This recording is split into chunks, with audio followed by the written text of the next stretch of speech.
Retour sur les routes d'Alès et de l'Agglo pour la 44e édition du Rallye du Gard, rebaptisé cette année Rallye Alès Agglomération.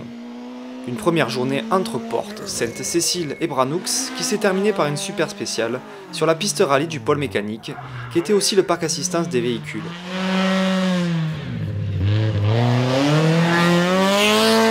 Le dimanche, les pilotes se sont affrontés entre Fons-sur-Lucent, Seyne et Brozé-les-Alès, entre routes atypiques et décors exceptionnels, pour finir sur une super spéciale inédite en centre-ville d'Alès, où le public s'était déplacé en nombre.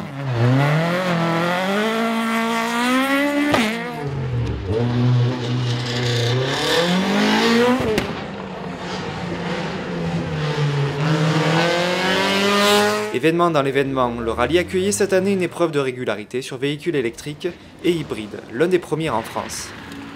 Cette dimension aujourd'hui, véhicule hybride, véhicule électrique, qui est très importante pour nous. Vous savez que la ville d'Alès est pionnière aujourd'hui dans les collectivités françaises en matière d'écomobilité.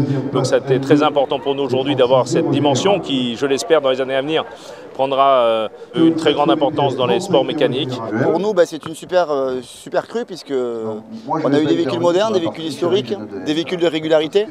Et du coup, le pari est gagné puisque nous souhaitions que tous nos équipages puissent revenir sains et saufs à l'arrivée du rallye.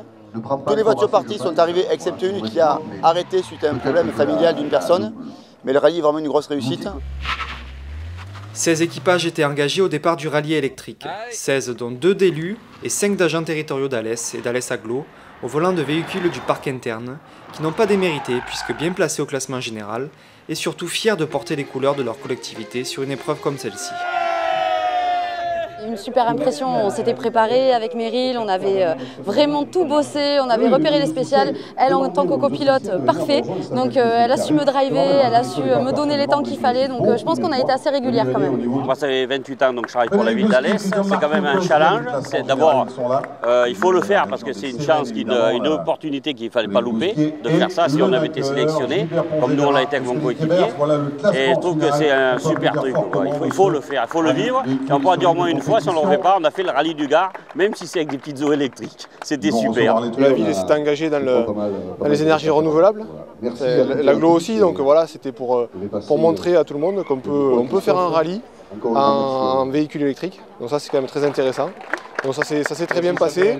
On a eu un bon accueil aussi, donc voilà, que du bonheur. Sur le rallye classique, événement encore, c'est Maurice Dumas, papa du champion alésien Romain Dumas, qui remporte le rallye du Gard, et pour la première fois au général.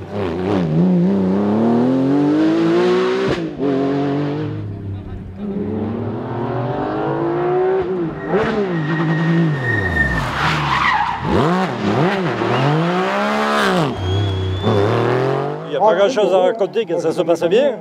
Non, c'était très bien. On a souffert de la chaleur.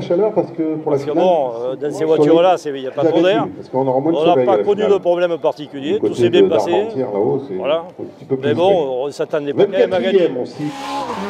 Un beau succès pour ce 44e rallye du Gard, le premier à Alès Agglo, qui se profile déjà plus unique et spectaculaire pour la 45e.